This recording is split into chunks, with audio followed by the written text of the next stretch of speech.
Welcome to today's Talkchat podcast. We are discussing a matter that has been in the public domain.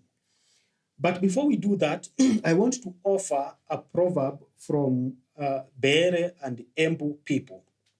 And this is the rendition. Ita ritare dudure rivoragwa na juguma imwe. What that exactly means is that an army that is divided is usually defeated by their enemy. And I want to put that because today I want to discuss this matter of our Deputy President, Kithure Kindiki, and the altercation that supposedly happened between him and the CS for Public Service by name Geoffrey Ruku.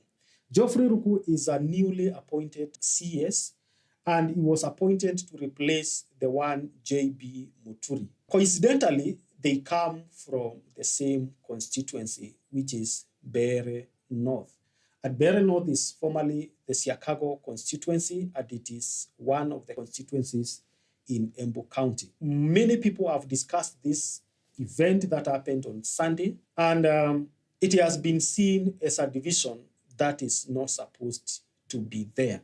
And that is why I started by giving that proverb from Bere people and also from Embu people. Embu is actually in what we call Mount Kenya East.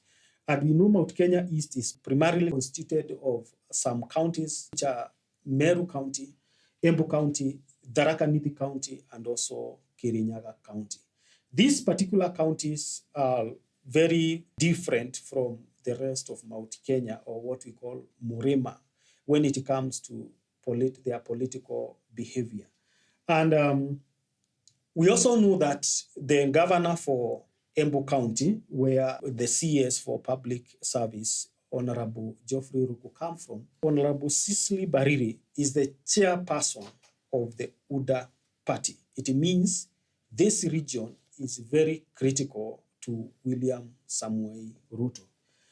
Another thing I want you to note is that Rigathi Gachagua has been a very influential figure in this particular region since he left as deputy president, and he was replaced by Kithure Kindiki, who comes from Tharaka Nithi County. And that Tharaka Nithi County is actually in Embu East. This region is actually considered as a weaker part of Mount Kenya politically because it can be swayed when it comes to voting. We remember the transition of leadership in this county. There is a reason why when J.B. Muturi left government as the CS for Public Service, he was replaced by a person from the same constituency, from the same region.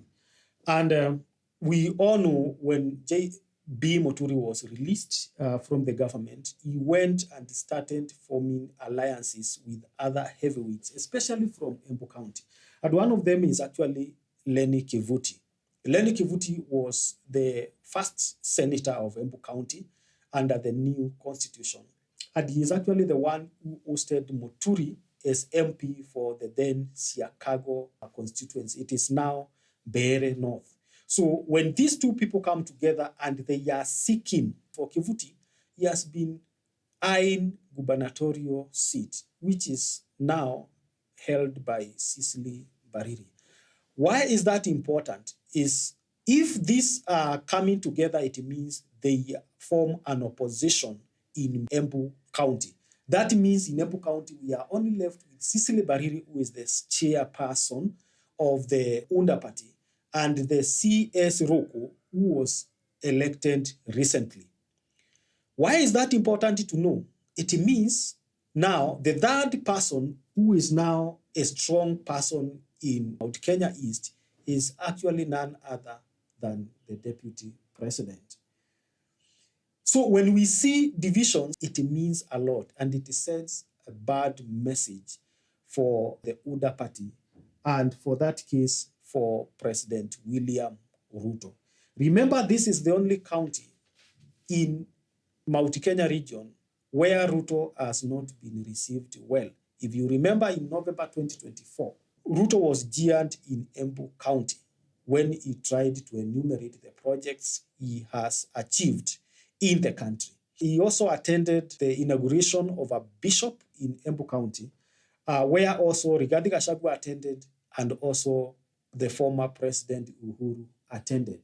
And during that particular meeting, these two, Rigathi Gachagua and Uhuru Kenyatta, were given a loud applause, while Ruto was given a cold reception in the same meeting that was held in Embu University. What that tells us is that when the deputy president and CS Ruku, who are supposed to be uniting or to be united, they are actually seen to be divided in Embu County. It is a very bad message.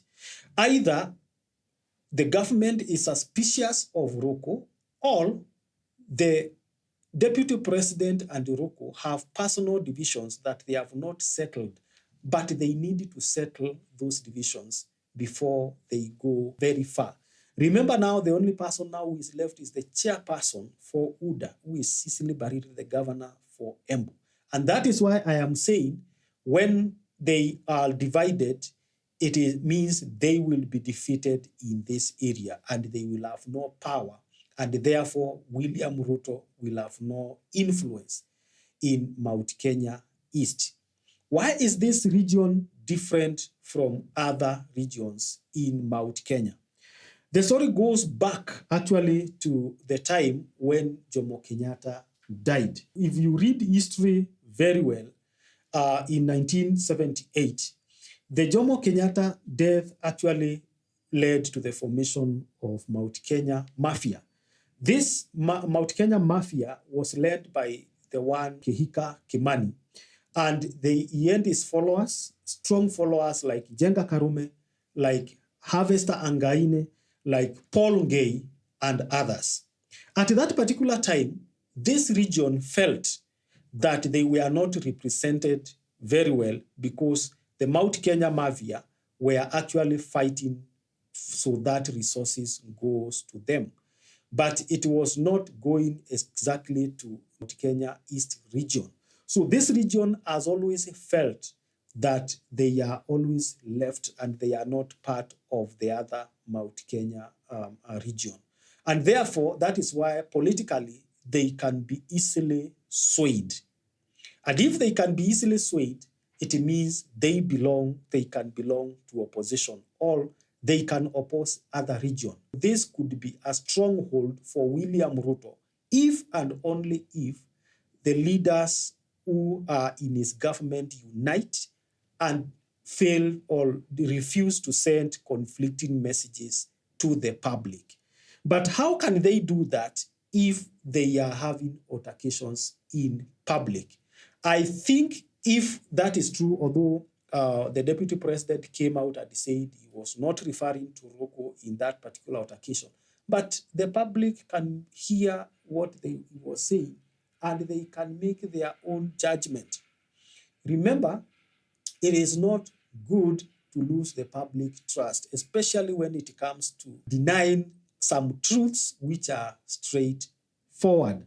And because of this, I want to end by saying this. The Eastern region remains politically flexible ahead of the 2027 elections. And we know that for them, they don't vote as a bloc. They can be swayed. And that is why they are actually torn sometimes between the Lower Eastern and what we call the Mount Kenya East region. It is very important for us to note that altercation, the way it is going to be handled, not by denying. Actually, the DP could have kept quiet. He should not have started contradicting what he said because he confused the masses the more, and he tried actually to prove something which was straightforward. And because of that, I think it was a mistake, first of all, to the UDA, and they should make sure they rectify that mistake in the region as soon as possible. If they do not, let them remember, an army that is divided, it will be defeated in the morning come 2027. And that is the political oracle.